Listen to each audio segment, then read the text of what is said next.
Hello friends, good morning. Welcome back to my channel পলের ব্লগসে তোমাদের সবাইকে স্বাগত জানিয়ে আজকে আমি আমার ব্লগটা শুরু করলাম। দেখো, আমাদের কালকে রাজবেশ ছিল। তো রাজবেশের দিন আমাদের লক্ষ্মীর রথ বেরোয় মেদিনীপুরে, সব জায়গায় বেরোয়।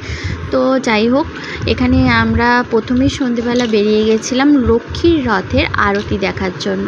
এইটা আমার বাপের বাড়ির পাড়াতেই হয়, পান্না বাজারের সামনে আরতিটা হয়।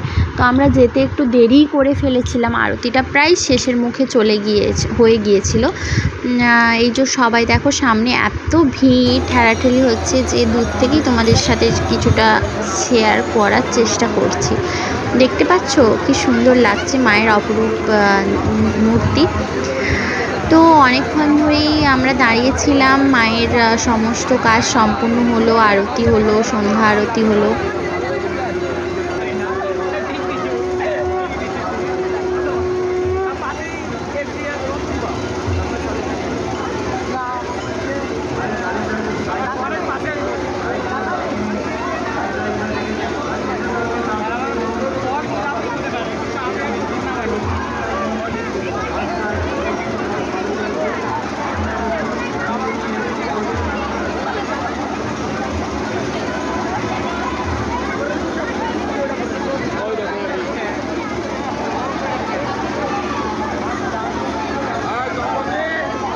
তারপরে দেখো এখানে বাতাসা আর কাঠি গজা ছোড়া হচ্ছিল, প্রচুর পরিমাণ বাতাসা আর কাঠি গজা ছোড়া হচ্ছিল এখানে মায়ের রথের উদ্দেশ্য করেই, বাকি সবাই ছুটছিল।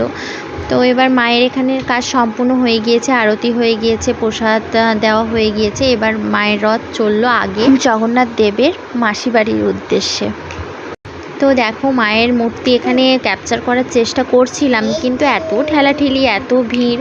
তো তাও একটু সামনে দাঁড়িয়েছিল। দেখো তোমাদের ফাঁক দিয়ে, রথের সাইড দিয়ে তোমাদেরকে মায়ের মূর্তিটা দেখাবো। কি সুন্দর মায়ের মূর্তিটা, কি দারুণ আর অপরূপ সুগন্ধিতে ভর্তি এখানটায়। দেখছো কত সুন্দর মিষ্টি মুখ। তো জয় মা লক্ষ্মী। এরপর মায়ের দর্শন করে বেরিয়ে পড়েছিলাম আমরা মেলার উদ্দেশ্যে। আর এখানে মা, দিদি, বোনপো, বোনঝি ওরা সবাই গিয়েছিল। তো সবার লাস্টে যখন বেরিয়ে আসছিলাম তখন ওদের সাথে দেখা হয়েছিল, কারণ প্রথমে তো প্রচণ্ড ভিড় ছিল, সেজন্য দেখা হয়নি। তো এখানে ওদেরকে টাটা করে চলে গিয়েছিলাম আমাদের মেলাতে, বিদ্যাসাগর হলে। এখানেও প্রচণ্ড বড় ইস্কনের রথ মেলা অনুষ্ঠিত হয়েছে। তো শুনলাম যে এখানেও হচ্ছে বিকেলবেলার দিকে লক্ষ্মীর রথ এসেছিল, তো ঝগড়া হয়েছিল, যে যে নিয়মকানুনগুলো হয় সমস্ত কিছুই হয়েছিল। আর হাজব্যান্ড দেখো ফোনে ব্যস্ত হয়ে গিয়েছে। মেলাটা আমরা বেশ ভালোই এনজয় করেছি, কিন্তু তারপরে চলে এসেছিলো টিপটিপ বৃষ্টি, সেই জন্য চলে এসেছিলাম বাড়ি, বেশিক্ষণ থাকতে পারিনি। কিন্তু জানো বন্ধুরা, অনেক দিন আগে এক দিদিভাইয়ের সাথে দেখা হয়েছিল, কিন্তু আমি তখন কথা বলতাম না, ভীষণ লজ্জা পেতাম সবার সাথে কথা বলতে। আর দিদিভাই খুব মিষ্টি। আর আমার ছেলে দেখো এখানে সেলফি তুলছিল, ওকে দাঁড়াতে বলছিলাম বলে সেলফি তুলছিল জগন্নাথ দেবের সাথে।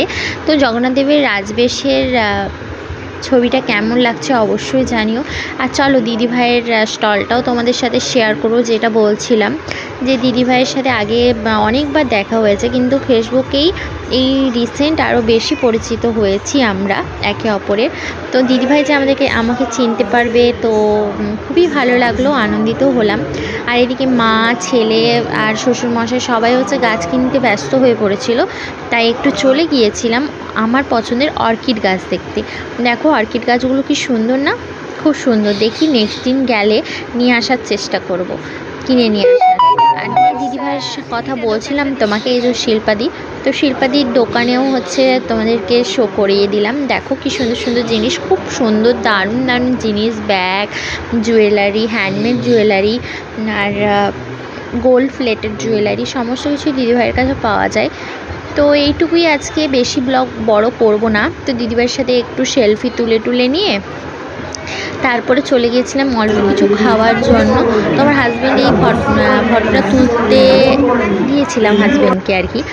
তো হাজব্যান্ড ফটো না তুলে ভিডিও করে দিয়েছিল পুরোটাই।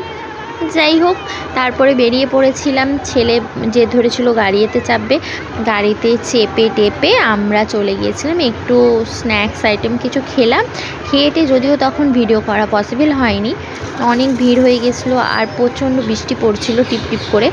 ছেলেকে নিয়ে দাঁড়িয়েছিলাম বলে তাড়াতাড়ি খেয়ে টে নিয়ে বাড়ির উদ্দেশ্যে রওনা হতে হবে।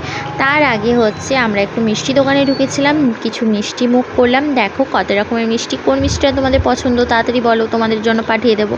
আজকের ব্লগটা এই মিষ্টি দিয়েই শেষ করলাম। ভালো থেকো, সুস্থ থেকো, আবার দেখা হচ্ছে নতুন ব্লগে। টাটা।